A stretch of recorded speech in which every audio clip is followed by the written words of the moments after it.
अब शुभ कहा सुनहु तुम मोरा, सब अपराध क्षमी प्रभु तोरा। अब शुभ कहा सुनहु तुम मोरा, सब अपराध क्षमी प्रभु तोरा। अंगद जी देखो, इतना बड़ा आश्वासन अंगद जी लिए बैठे रावण के लिए, तो अंगद जी को थोड़ा सा जानना जरूरी है, क्योंकि ये प्रसंग अंगद रावण संवाद का जो प्रसंग है, कुछ लोग कहते हैं ये वाद विवाद है, पर अंतर में बहुत कुछ छिपा हुआ है। तो इसको देखने का प्रयास करने के पहले अंगद जी को समझे, उसके बाद अंगद जी ने क्यों कहा ऐसा, कितना बड़ा अपराध करने वाला व्यक्ति के लिए अंगद जी कहते हैं सब अपराध क्षमी। तो अंगद जी को हम सब जानते हैं बाली तनय है, और भगवान श्री राम को बाली तनय कहना ही बड़ा प्रिय है। अंगद को अंगद नहीं कहते, जब कहेंगे बाली तनय, बहुत प्रिय है अंगद जी को। हनुमान जी को भी कहेंगे पवन तनय। ये तनय शब्द क्या है,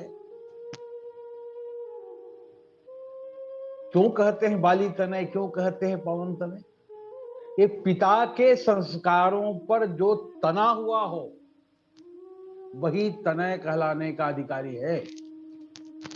जो पिता के संस्कारों पर तना हुआ हो, बाली अपने अंगद अपने पिता के संस्कार पर तना हुआ है, क्योंकि पिताजी ने अंगद का हाथ राम जी के हाथ में दे दिया है, समर्पण कर दिया है, शरणागत करा दिया है। भगवान राम उनका हाथ पकड़े। देखो, ऐसा व्यक्ति है अंगद जिसका हाथ भगवान राम ने उसके पिता बाली के कहने से पकड़ा है, और राम जी जिसका हाथ पकड़ लें, उसके सौभाग्य के बारे में क्या कहेंगे? वैसे करते क्या है, तो अब जरा सूक्ष्मता से देखेंगे तो हनुमान जी और अंगद जी भगवान श्री राम के चरणों का चापन करते हैं, यही दृश्य दिखाया जाता है। और हम लोग बड़े प्रेम से गाते हैं, बड़ भागी अंगद हनुमाना, चरण कमल चापत विधि नाना। चरण किसके प्रतीक हैं? तो चरण गति के प्रतीक हैं। चरणों के भरोसे ही हम लोग कहीं जाते हैं। अब भगवान श्री राम ने क्या किया, अपने दोनों चरण को, एक चरण को हनुमान जी के गोद में रख दिया, एक चरण को अंगद जी के गोद में रख दिया। मानो भगवान का यहां बहुत बड़ा संकेत है कि भाई अब मेरी गति तुमसे है। और शायद इसीलिए इन्हीं चरणों के वजह से अंगद जी बाद में जो मम चरण, इसी राम चरण के वजह से, क्योंकि राम जी ने अपना एक चरण अंगद को दे दिया है, अंगद जी उसी चरण को अड़ा देते हैं, जो मम चरण सकसी सठठारी, अब फिर ही राम सीता में हारी। मानो अपनी गति भगवान ने अंगद और हनुमान को छोड़। दूसरे अर्थों में कहें, अभी धर्मरथ की चर्चा हो रही है, तो धर्मरथ के दो पहियों की चर्चा हुई है। सौरज धीरज तेहि रथ चाका, भगवान के धर्मरथ के दो पहिए हैं ये। धैर्य के पहिया हनुमान जी हैं और शौर्य के पहिया अंगद जी हैं। सौरज धीरज तेहि रथ चाका, मानो भगवान के गति के साधन ही हैं हनुमान और अंगद जी। इसीलिए मेघनाथ ने भी बढ़ते समय यही कहा, धन्य धन्य तव जननी कह अंगद हनुमान।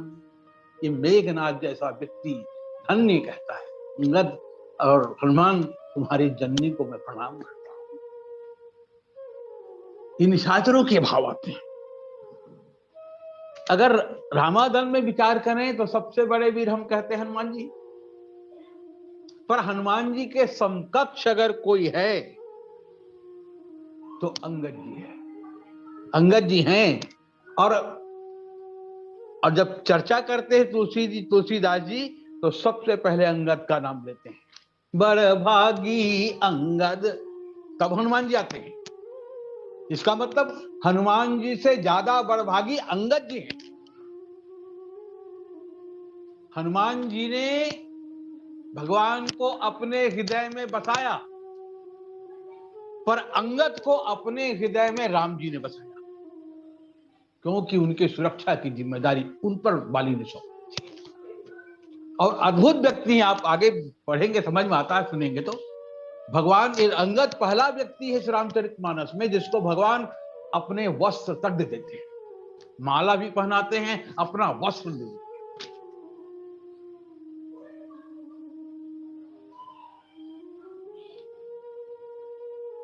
ये अंगद जी इतने महान हैं। और अंगद रावण का जो संवाद है बहुत अद्भुत है। इसमें अंगद जी की बात पढ़ता, नजीर राजदूत की दृढ़ता, राजदूत बड़ी सराहनीय है। राजदूत का मतलब ये अंगद को विशेषाधिकार प्राप्त है, ये दूत नहीं है, राजदूत। इनका फैसला है ना राम का फैसला। जैसे हमारे देश के राजदूत कहीं हैं, वहां वो जो स्पीच देते हैं मतलब वो सरकार का स्पीच माना जाएगा, सरकार इस स्पीच से सहमत है ये माना जाएगा। बाहर के राजदूत यहाँ हैं, वो कुछ बोलते हैं माने उस सरकार का स्पीच माना जाएगा। ये राजदूत की बड़ी महिमा है। ये राजदूत है, वो बहुत सराहनीय है। अंगद में राजदूत के बहुत जबरदस्त लक्षण हैं। उन्होंने किया क्या, रावण के गर्व का, बल का, जो रावण कहता था मैंने ये किया, मैंने वो किया, ऐसा मंथन करता है, ऐसा मंथन करता है कि रावण जैसे तैलोक के विजेता हृदय से आर्तनाद कर उठता है।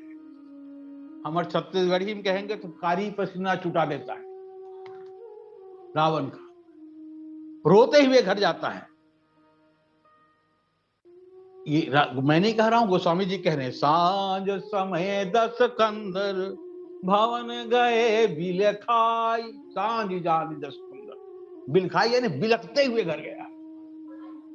इतना अंगद जी ने रावण को तोड़ा है, रावण को तोड़ा है, मरोड़ा है। अंगद भी कई रूपों में नजर आते हैं। कभी उपदेशक के रूप में नजर आते हैं, कभी रावण के आलोचक हो जाते हैं, अब कभी बालक जैसे हठ बना लेते हैं, कभी युवा हो जाते हैं।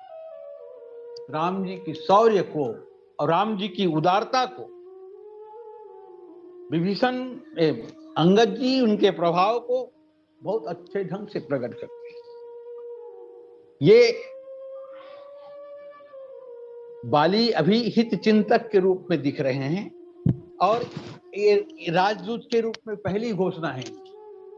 अब शुभ कहा सुनहु तुम मोरा, सब अपराध क्षमी प्रभु तोरा। ये भगवान के विश्वास हैं। अंगद जी भगवान के विश्वास ही हैं। भगवान ने पूरा विश्वास उन पर उड़ेल दिया है और अंगद को भेज दिया है। रावण की सभा में अंगद विराजमान है, प्रभु के स्वभाव और प्रभु के प्रभाव का संदेश दे। अंगद युवा भी हैं, ओजस्वी भी हैं, उत्साह भी हैं, ये उत्साहित हैं, ये प्रकट आए हैं ना। हनुमान जी छुप के आए थे, पर अंगद जी उसी गली से खुले आम सबके देखते देखते राज्यसभा में प्रवेश किया। इसीलिए गोस्वामी जी बहुत तारीफ करते हैं अंगद जी की। रन बांकुरा बाली सुत बंका, बंका है ना बांका, युवा। भगवान राम ने भी अंगद जी को, मैं पहले ही बताया, बाली तनय कहते, बाली तनय बल बुद्धि गुण धामा। ये भी पढ़े लिखे हैं, स्कूल गए हैं। अक्षय और ये एक ही क्लास में पढ़ते थे। रावण का पुत्र अक्षय और अंगद एक ही गुरुकुल में पढ़ते थे। भगवान कहते हैं बाली तनय बल बुद्धि गुण धामा, लंका जाहु तात मम कामा। पहले प्रशंसा कर दिया भगवान ने, तुम बल के भी धाम हो, बुद्धि के भी धाम हो, गुणों के भी धाम हो। अब लंका जाने के सर्वथा योग्य हो, मेरे काम से तो जाओ, काम मेरा है। तो राम जी ने भन से पूछा अंगद जी ने, महाराज मुझे करना क्या है? बहुत बुझाई तुम ही का कहूं। राम देखो कैसे मालिक है राम जी। बहुत बुझाई तुम ही का कहूं, अब परम चतुर मैं जानत अहूं। तुम बहुत चतुर मुझे मालूम है, फिर युवराज हो, राज्यसभा में जाने का आने का बहुत अनुभव है तुमको, फिर भी प्रभु थोड़ी बहुत तो गाइड कर दीजिए, थोड़ा तो निर्देश दे दीजिए, थोड़ा सा संकेत तो कर दीजिए। तब राम जी कहते हैं, रिपुसन करे हूं बतक ही सोई, काज हमार तासु हित होई। क्या संकेत है राम जी का। मेरा काम हो पर किसी का अहित करके मेरा काम नहीं होना चाहिए, ये संदेश है। काम हमारा बने लेकिन किसी का अहित हो रहा हो, वैसा काम नहीं चाहिए। क्योंकि भगवान का जन्म ही इसीलिए हुआ है,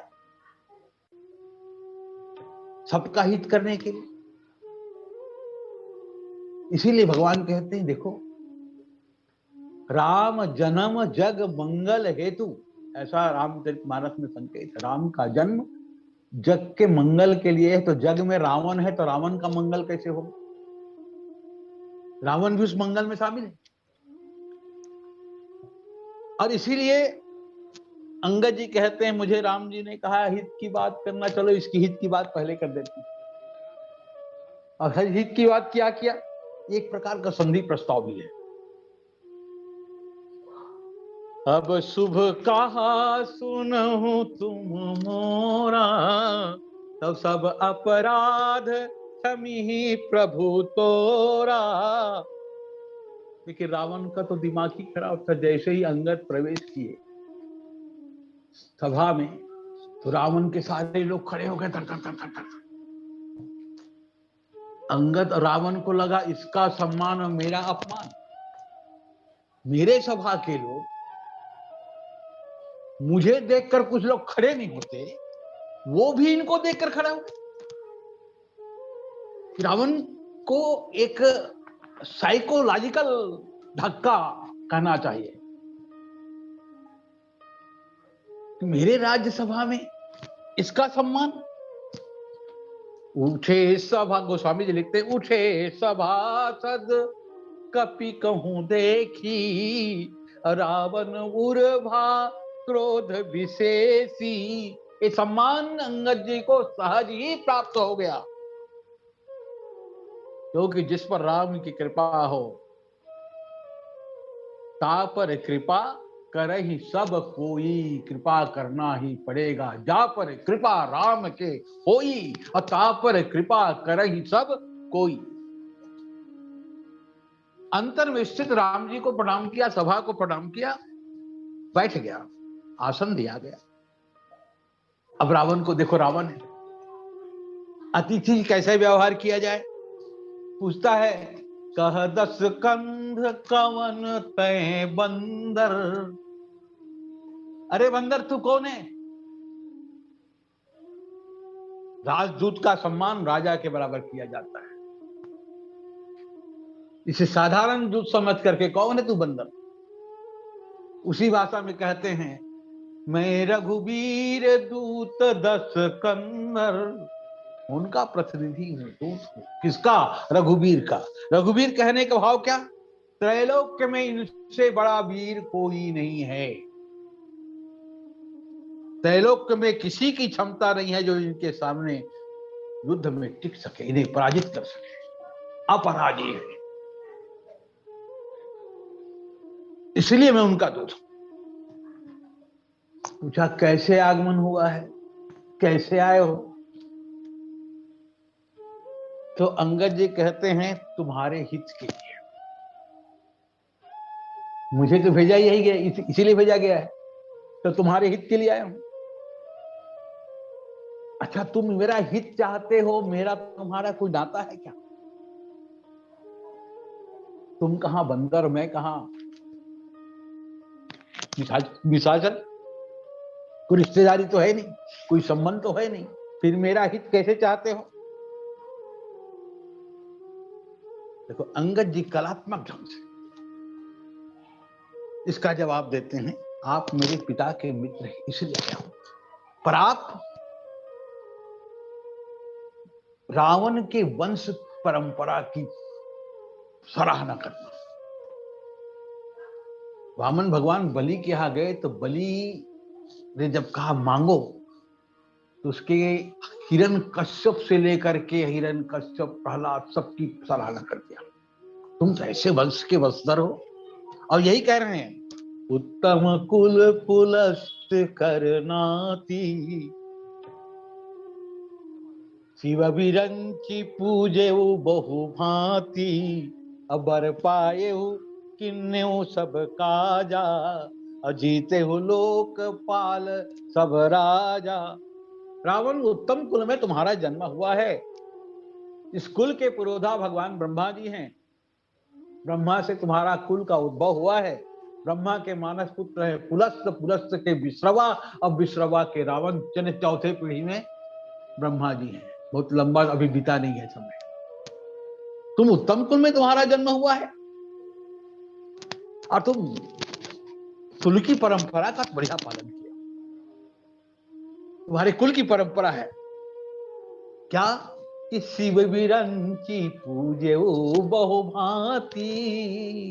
ब्रह्मा जी भगवान शंकर की पूजा तुमने अनेकों प्रकार से किया है, आपने तब भी किया है, जब भी किया है, यज्ञ भी किया है, ब्रह्मा की आज्ञाओं का पालन भी किया है, अपने सिर का भी बलिदान दिया है, और अंत में अपने सिर को काट करके रुधिर से भगवान शंकर का तुमने अभिषेक भी किया है। रावण ही वो व्यक्ति है रुधिर से भगवान शंकर का अभिषेक किया है, गंगा जल से, दूध से, मधुरस से, गन्ने के रस से, अदरक के रस से, कई प्रकार के रसों से भगवान का अभिषेक होता है, लेकिन रावण अपने रुधिर से अभिषेक करता है। अंगद जी सराहना करते हैं, बहुत भांति तुमने पूजा किया है, बहुत भांति वर भी तुमने पाया, पर तुम वर मांगते मांगते नर बानर को छोड़ दिया, सबसे अभय हो गए। हम काहू के मरहि न मारे, बानर मनुज जाति दुई बारे, दो को छोड़ दिया तुमने। देखो मुझे एक बात याद आ रही, जब से हिरण्यकश्यप को ब्रह्मा जी ने वरदान दिया था, तो भगवान नारायण क्रोध में कह दिए थे ब्रह्मा को, ब्रह्मा जी अब तुम कभी अकेले वरदान देने नहीं जाओगे, क्योंकि तुमको कुछ मालूम तो है नहीं, बनाते रहते हो, और कैसे पोषण करना है, कैसे बिगाड़ना है, हम लोगों को पसीना छूट जाता है, तुम हाँ कह के आ जाते हो। तो अपने साथ शंकर जी को ले जाना। और शंकर जी जब ब्रह्मा जी जाने लगे, शंकर जी को कहा चल भाई चलते हैं। पार्वती मैया ने पूछा कहाँ जा रहे हो? बोले रावण वरदान मांग रहा है, वहां वरदान देने जा रहे हैं, तपस्या कर रहा है, वरदान देने जा रहे हैं। अच्छा तो देख लेना, रावण को ऐसा वैसा वरदान मत दे देना तुम दोनों, क्योंकि रावण तुम्हारा भक्त है, उसका पोता है। अब जब वरदान दे के गए तो पार्वती जी ने पूछा रावण ने मांगा क्या? भगवान शंकर ने कहा परम बेवकूफ है। बोले कैसे? मौत मांगा है।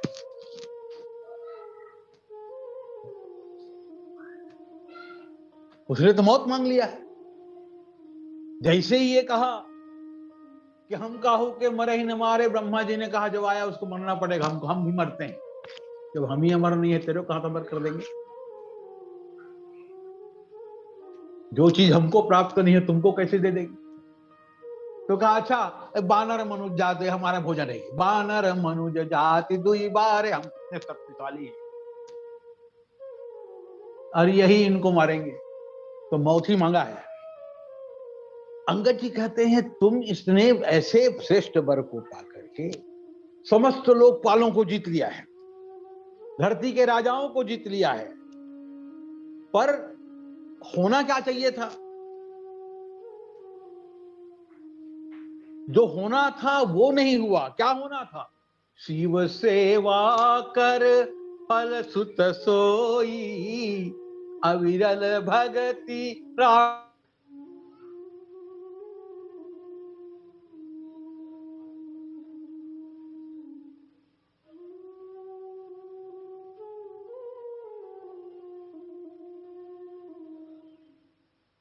कर होई। शिव बोले क्यों नहीं मिला? क्यों नहीं मिला?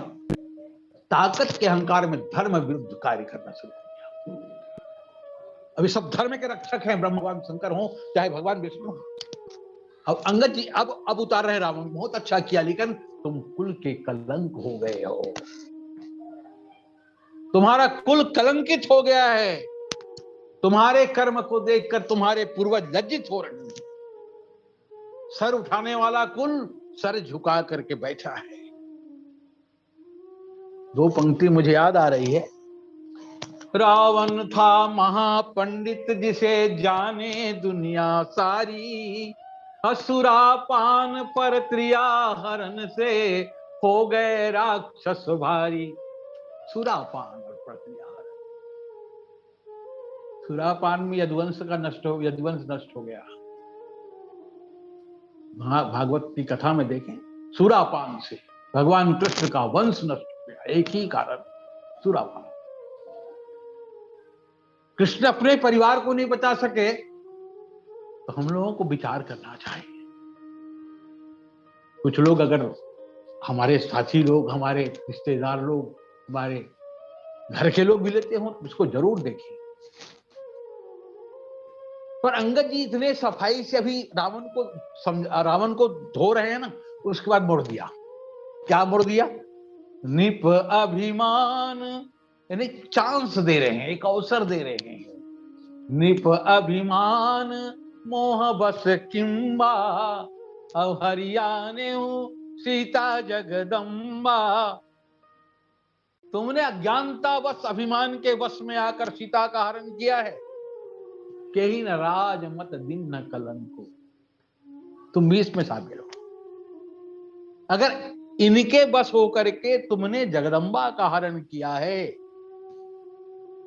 रावण पर स्त्री का हरण करना अपराध है, लेकिन तुमने अपनी इन्हें जगत जननी, तुम्हारे पूर्वजों की भी जननी है सीता, उसका हरण कर लिया है, ये महाअपराध है। और राम जी को सीता वापस करो। मैं यही कहने जा रहा हूं तुमको, अब सुख कहा सुनो तुम मोरा,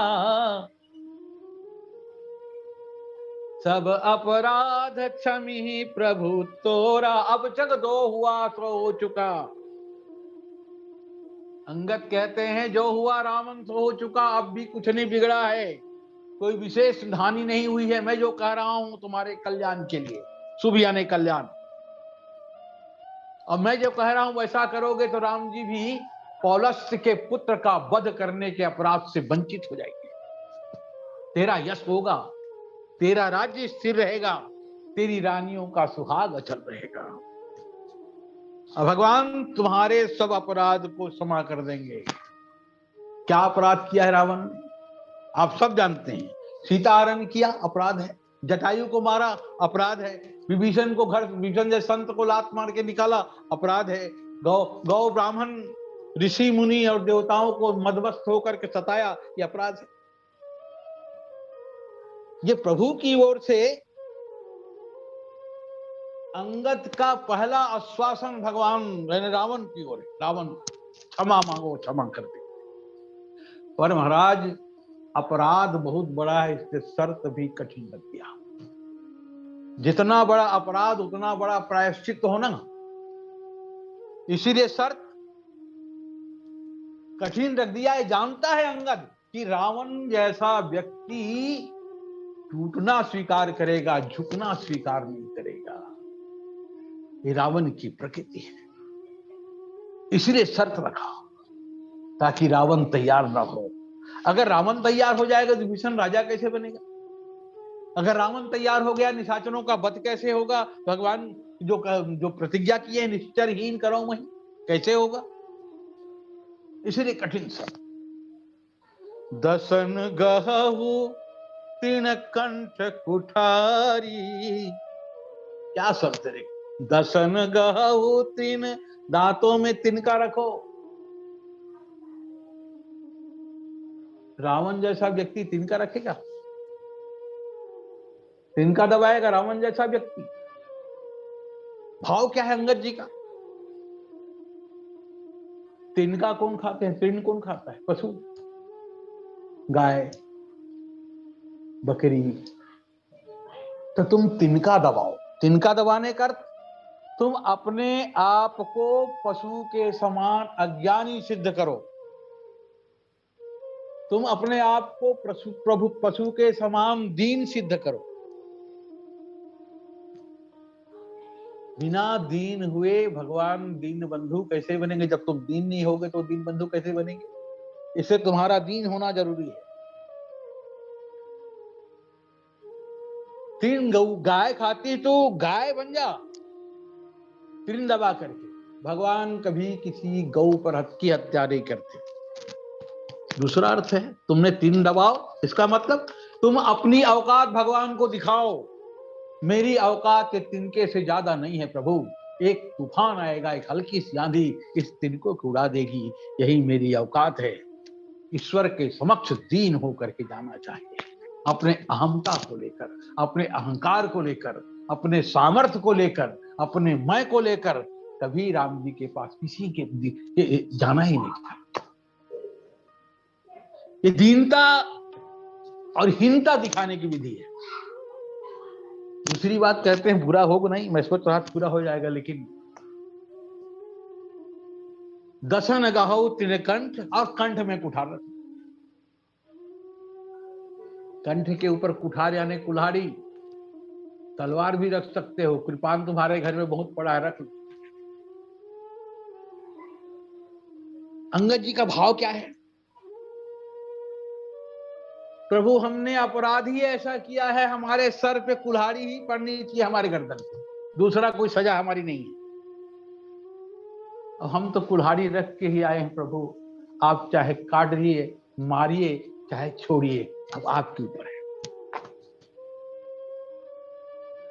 इतनी दीनता भगवान के पास कोई दिखाए, हमारे संत कहते हैं ये भारी अपराध क्षमा कराने की सबसे अच्छी विधि है। भारी से भारी अपराध क्षमा कराने का। दूसरा, रावण मानो संकेत करता है, महाराज हमारे तो गर्दन पे कुल्हाड़ी रखी हुई है, हम तो मरे हुए हो ही गए हैं, अब मरे हुए को क्या मारोगे आप, हम तो पहले ही मर गए हैं, हमने काम ही ऐसा किया है। अंगद जी कहते हैं ऐसा सब अपराध क्षमीय प्रभु तोरा, अब शुभ कहा सुनहु तुम मोरा। अंगद जी ऐसी कठिन शर्त, और क्या रखते हैं शर्त, परिजन सहित संग निज नारी, अपनी रानियों को भी साथ में रखो, सबको, एक भी लंका में नहीं बचना चाहिए, जितने परिजन है वो भी तुम्हारे साथ जाएं, भगवान को दिखाओ मैं इनको भी साथ लाया हूं। क्यों दिखाना चाह रहे, क्यों अंगद जी क्या सिद्ध करना चाहते हैं, भगवान को क्या दिखाना जानता है रावण, इन सबको ले जाओगे तब इस बात की गारंटी होगी कि तुमने सीता जी को लंका में सुखी रखा है, ये गवाही देंगी। दूसरी बात, भगवान से तुम कह सकते हो ये मंदोदरी मेरे आगे आगे जा रही है, ये तुम्हारी भक्त है, अब भक्त की आड़ लेकर मैं आया हूं, मेरा तुम्हारा सीधा नाता तो नहीं है, लेकिन भक्त से आपका नाता है, इसी से नाता जोड़ने आया हूं, और मैं चाहूंगा इनके वजह से आप मुझे माफ कर।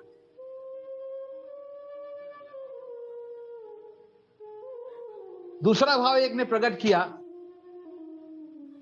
कि ये मर्यादा के खिलाफ है। जैसे रावण चाहता है मैं आपकी पत्नी का हरण किया हूं, मेरी सारी पत्नियां तुम्हारे सामने, ये राम को एक्सेप्ट नहीं है, राम की मर्यादा के खिलाफ है। देखो मंदोदरी ने भी रावण से यही कहा था, आप राम के शरण में जाइए, आप मुझको आगे रहिए, चलो मिली बेगी कुशल सादर, सिय सहित अग्र कर मोही, तुलसीदास प्रभु शरण शब्द सुनी, अभय करेंगे तो। तुलसीदास जी के ही विनय पत्र गीतावली में है, मंदोदरी कहती मुझे ले चलिए, मंदोदरी वहां ये भी कहती है कंत तीर्ण दंत गही, जो अंगद कह रहा है उसको मंदोदरी भी कहेगी, कंत तीर्ण दंत गही शरण श्री राम कही, कंत तीर्ण दंत गही शरण श्री राम कही, आज हूं यही भांति ले सौंपिए श्री सीता, ऐसा राम सीता जी को वापस करो। तीसरा, रावण सबको ले जा रहा है, ले जाओ, इसका मतलब सीता जी गंगा के समान पवित्र हैं, ये इसकी साक्षियां, इतने लोग साक्षी देंगे, सीता जी गंगा के समान पवित्र है। फिर हनुमान, फिर संगत जी कहते हैं सादर जनक सुता करियागे, सीता जी को पालकी में चढ़ाकर आगे कर, और उसके पीछे पीछे तुम जाओ। क्यों कि प्रायः छोटे बच्चे मां के पीछे पीछे चलते हैं, सीता जी को आगे रखो और मारो सिद्ध करो कि मेरी मां है, हम तो छोटे छोटे बच्चे इनके पीछे आ रहे।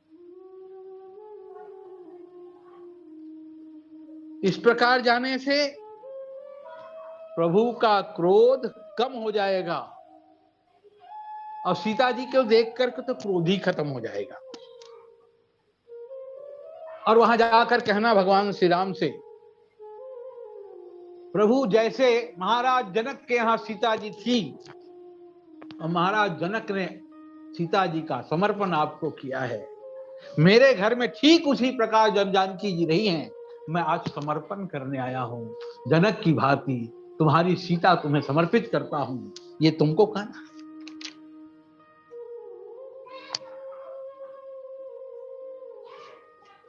कुटुंब सजी, सजा अपने कुटुंब के साथ, कुटुंब सजी राम शरण तेरी आयो, कुटुंब सजी त्राहि त्राहि हम शरण पुकारत, त्राहि त्राहि हम शरण पुकारत, कृपा कर अपना वो कुटुंब सजी राम शरण तेरी आयो।